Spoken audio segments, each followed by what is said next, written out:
Hello guys, ഇപ്പോൾ റിയാദിലുള്ളവർക്കറിയാം ഈ സൗദിയിലെ ഭയങ്കര തണുപ്പാണ്. രാവിലെ ആയാലും വൈകുന്നേരങ്ങളായാലും ഈ ഉച്ച നേരത്ത് വന്നാൽ കാറ്റ് കൊള്ളാനായാലും വെയിൽ കൊള്ളാനും ഒരു പ്രത്യേക സുഖം.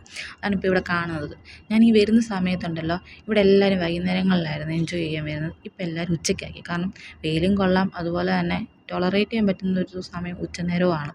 അങ്ങനെ ഞാൻ ഈ ഉച്ചനേരത്ത് തന്നെ എനിക്ക് ഓപ്പുള്ള ദിവസമായിരുന്നു, ബാങ്കിൽ പോകണം. അതുകൊണ്ട് ഞാനും ഇങ്ങനെ ഉച്ചയ്ക്ക് ഈ വെയിൽ കൊണ്ട് തന്നെ ബാങ്കിലോട്ട് പോകാമെന്ന് കരുതി. രാവിലെ പോകാൻ പറ്റില്ലല്ലോ, അതുപോലത്തെ തണുപ്പാണ്.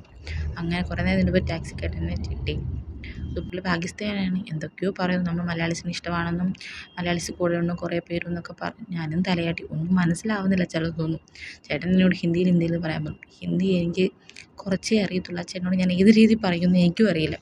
അങ്ങനെ എങ്ങനെ എത്രയും പെട്ടെന്ന് ഹോസ്പിറ്റലിൽ എത്തണം, കാരണം തൊട്ടടുത്താണ്, ഹോസ്പിറ്റലിൻ്റെ തൊട്ടടുത്താണ് ബാങ്ക് എന്ന രീതിയിലും ഇപ്പം തുരങ്കത്തിലോട്ട് കയറിയിട്ടുണ്ട്. ഈ തുരങ്കം ഇച്ചിരി നീളമുള്ളതാണ്. അങ്ങനെ കുറേ നേരം ഇതിനകത്ത് ഇങ്ങനെ യാത്ര ചെയ്തതിന് ശേഷം നമ്മുടെ ഹോസ്പിറ്റലിൻ്റെ എമർജൻസിയുടെ വാതിൽ കവാടം ഇങ്ങനെ കാണാവേ. ഇതാണ് ഞാൻ വർക്ക് ചെയ്യുന്ന ഹോസ്പിറ്റൽ, പ്രിൻസ് സുൽത്താൻ. ഇതിൻ്റെ നേരെ ഓപ്പോസിറ്റാണ് എൻ്റെ ബാങ്ക്. അങ്ങനെ ബാങ്കിലോട്ട് പോകാനായിട്ട് ടാക്സിയിൽ നിന്ന് ഇറങ്ങി. ഓക്കെ,